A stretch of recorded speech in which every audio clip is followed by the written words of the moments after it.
Assalamualaikum warahmatullahi wabarakatuh. Berjumpa lagi dengan saya Ika Yulani. Di sini saya mengampu mata pelajaran sejarah. Sedikit saya jelaskan tentang bab pertama, manusia dan sejarah. Sejarah merupakan ilmu yang mengkaji kehidupan manusia pada masa lalu. Sejarah membicarakan peristiwa dan aktivitas manusia pada masa lalu, baik menyangkut aspek politik, ekonomi, sosial, maupun budaya. Saat ini kalian sudah duduk di bangku SMA, tahun lalu kalian masih duduk di bangku SMP, dan 4 tahun yang lalu kalian berada di bangku atau duduk di bangku SD, dan 10 tahun yang lalu kalian masih bernyanyi dan bermain di TK. Dalam rentang waktu tersebut tentu terdapat suatu peristiwa penting yang kemudian menjadi sejarah. Itulah salah satu keterkaitan antara manusia dan sejarah. Di sini kehidupan manusia dalam ruang dan waktu. Sedikit saya jelaskan, dalam sejarah terdapat 3 konsep yang tidak dapat dipisahkan, yaitu waktu, ruang, dan manusia. Ketiga konsep ini merupakan satu kesatuan yang tidak dapat dipisahkan dalam suatu peristiwa dan perubahannya. Yang pertama ada konsep manusia.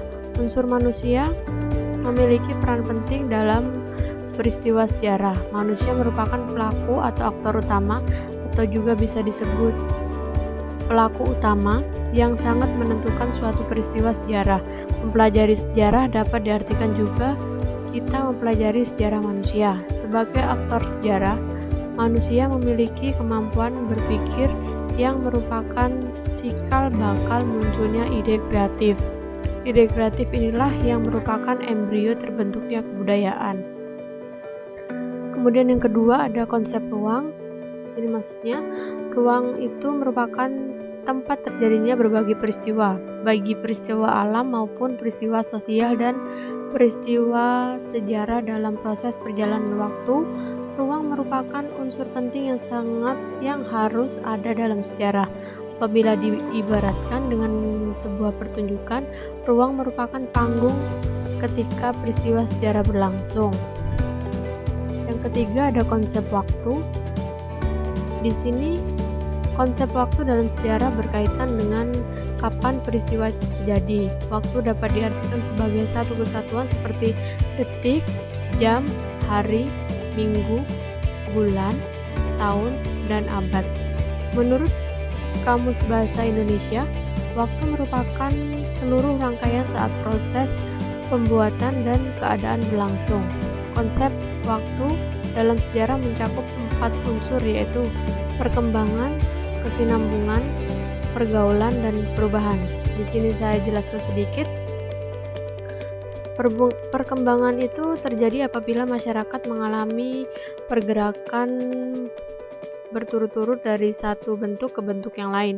Kondisi ini akan menyebabkan masyarakat berkembang dari bentuk sederhana ke bentuk yang lebih kompleks. Contohnya, perkembangan dalam masyarakat terlihat pada perkembangan transportasi di Jakarta. Kemudian yang kedua ada kesinambungan. Di sini kesinambungan terjadi apabila masyarakat tetap mengadopsi lembaga-lembaga dan kebiasaan-kebiasaan lama. Kesinambungan dapat dilihat dari budaya korupsi, kolusi, dan nepotisme yang ada di Indonesia. Kemudian selanjutnya ada pengulangan. Pengulangan itu terjadi bila peristiwa yang pernah terjadi pada masa lampau terjadi lagi pada masa selanjutnya. Contohnya, runtuhnya pemerintahan Orde Baru akibat aksi-aksi yang dilakukan oleh demonstran tahun 1966. Peristiwa itu kembali terjadi di mana pemerintah Orde Baru mengalami keruntuhan akibat aksi-aksi yang dilakukan oleh demonstran tahun 1998. Yang terakhir ada perubahan. Perubahan di sini merupakan pergeseran dan perkembangan akan membuat perubahan terjadi pada manusia. Akan tetapi, asumsinya adalah perkembangan secara besar-besaran dan dalam waktu relatif singkat. Pada umumnya perubahan terjadi karena pengaruh dari luar, misalnya kemunculan gerakan nasional di Indonesia dianggap sebagai pengaruh perkembangan nasionalisme di Eropa pada abad ke-18. Selain keempat aspek tersebut, konsep waktu dalam sejarah terbagi atas 3 periode, yaitu masa lalu, masa kini, dan masa depan. Peristiwa pada masa lampau tidak pernah terputus dari rangkaian kejadian masa kini dan masa depan. Oleh karena itu, waktu dalam perjalanan sejarah merupakan kesinambungan. Dari penjelasan yang saya jelaskan, apabila dikaitkan dengan sejarah, maka pada hakikatnya sejarah adalah mengkaji peristiwa masa lalu, kehidupan manusia dalam segala aspeknya yang terjadi pada ruang geografis. Artinya, pengkajian tersebut untuk mengetahui perubahan dan perkembangan manusia secara fisik dan kurun waktu tertentu yang berkesinambungan. Dengan demikian, kajian itu dapat dijadikan sebagai pedoman bagi kehidupan dan cita-cita masa depan. Kemudian, keterkaitan manusia hidup dalam perubahan dan keberlanjutan. Dalam hidup manusia akan selalu mengalami perubahan-perubahan.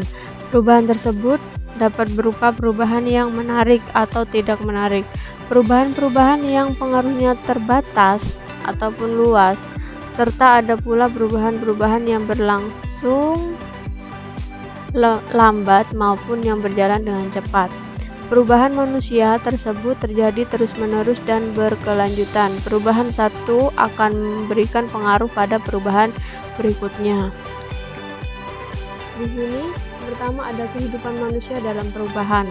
Perubahan yang terjadi dengan cepat bisa dikenal dengan revolusi, sedangkan perubahan yang terjadi dalam jangka waktu yang lama disebut dengan evolusi. Misalnya perubahan yang terjadi pada manusia purba yang awalnya hidup secara berpindah-pindah atau nomaden dan berburu di alam, namun setelah mengenal api, manusia mulai hidup secara menetap dan bercocok tanam di ladang. Perubahan yang terjadi ada yang menguntungkan, namun juga ada yang merugikan. Penemuan teknologi canggih seperti satelit sehingga melahirkan komunikasi tanpa kabel merupakan perubahan yang menguntungkan, sedangkan gempa bumi, tsunami, gunung meletus, dan banjir merupakan perubahan yang tidak menguntungkan. Ada pula beberapa faktor yang menyebabkan terjadinya perubahan sosial, yaitu faktor intern dan faktor ekstern. Yang pertama ada faktor intern, beberapa faktor yang bersumber dalam masyarakat itu sendiri yang menyebabkan terjadinya perubahan sosial sebagai berikut. Yang pertama, perubahan penduduk, penemuan-penemuan baru, konflik dalam masyarakat. Kemudian yang keempat ada pemberontakan atau revolusi dalam masyarakat. Yang kedua ada faktor ekstern, yaitu faktor dari luar masyarakat yang menyebabkan perubahan sosial sebagai berikut. Yang pertama, faktor alam yang ada di sekitar masyarakat berubah. Kemudian yang kedua ada peperangan. Yang ketiga ada pengaruh kebudayaan masyarakat lain. Yang kedua ada kehidupan manusia dalam perubahan berkelanjutan. Kehidupan manusia selalu berubah dan berkelanjutan seiring berjalannya waktu. Semua bidang kehidupan juga terus berjalan seiring pergerakan waktu dari masa lalu menuju masa kini dan masa yang akan datang. Di sini ada sedikit kesalahan dalam mengetik, mohon dimaklumi. Selama itulah perubahan dan kesinambungan dalam akan terus terjadi. Setiap peristiwa sejarah tidak terpisahkan dengan peristiwa sejarah yang lainnya. Sebagai makhluk sosial, manusia selalu mengalami suatu perubahan. Perubahan ini disebut dengan perubahan sosial. Perubahan sosial memiliki sifat berkelanjutan. Artinya, perubahan tersebut tidak berhenti pada satu titik, tetapi terus berlanjut ke tahap perubahan-perubahan yang lain. Kemudian ada keterkaitan sejarah tentang manusia di masa lalu untuk kehidupan masa kini. Manusia hidup di dalam sebuah lingkungan masyarakat dalam kurun waktu tertentu. Kelahiran manusia di suatu tempat, kemudian tumbuh dan berkembang merupakan sebuah rentetan peristiwa yang berkelanjutan. Keberadaan manusia di suatu lingkungan dalam waktu tertentu tentu akan mengalami perubahan, baik yang dipengaruhi oleh faktor dari dalam diri maupun faktor dari luar. Karena perubahan dapat dikatakan sebagai gejala yang biasa terjadi dalam setiap masyarakat manusia. Perubahan dalam masyarakat akan terus berlangsung seiring dengan perjalanan waktu. Berhubungan dengan pengaruh peristiwa masa lalu terhadap kehidupan masa kini di dalam sejarah dikenal dengan kesinambungan. Kesinambungan di sini merupakan hal yang terus berlanjut. Peristiwa sejarah yang terjadi pada masa kini merupakan sebuah bab baru atau lanjutan baru dari peristiwa sejarah sebelumnya. Misalnya, sejarah demokrasi yang ada di Indonesia pada tahun 1945 sampai 1959 terdapat periode demokrasi parlementer.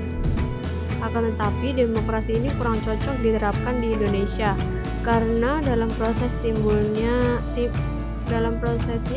timbul banyak pemecahan politik dan partai-partai politik yang berdominasi terpecah.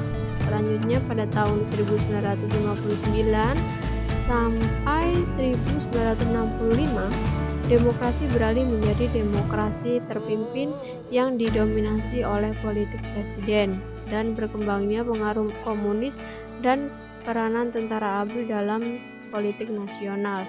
Demokrasi ini pun tidak bertahan lama, kemudian dibubarkan. Selanjutnya pada tahun 1965 sampai 1998 demokrasi terpimpin diganti oleh demokrasi Pancasila atau bisa disebut dengan Orde Baru. Pada masa ini banyak sekali terjadi korupsi, kolusi, dan nepotisme. Akhirnya presiden pun digulingkan setelah Orde Baru runtuh, kemudian digantikan oleh era reformasi hingga saat ini.